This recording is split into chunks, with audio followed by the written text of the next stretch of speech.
Hey guys, what's up?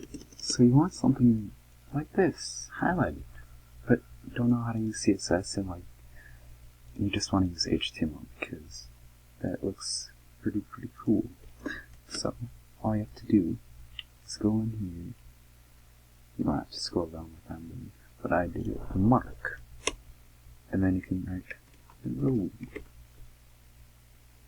And then I'm pretty sure if you colon. No, that doesn't work. Because, so let's say you want a different color, because this is kind of ugly and you want more space around it, and there's just a lot of things wrong with it. So how would you do this?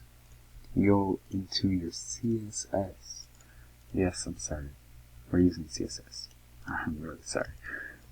This is just like the only thing that you can do that gets it highlighted in HTML.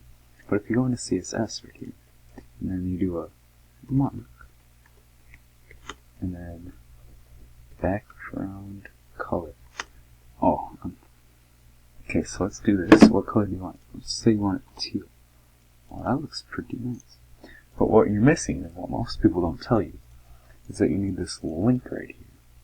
Because if you don't have this, all you have to do is type in link, and then enter, and then href. This is your tag right up here, so video.css, but this, and then you're good. But this has to be right up here. If it's not right there, then it's not gonna work.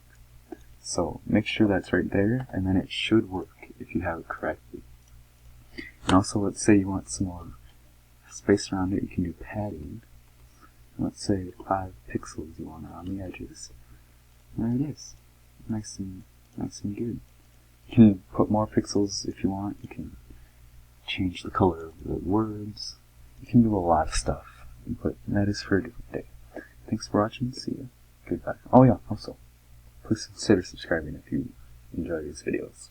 It helps me a lot. Thank you. Bye.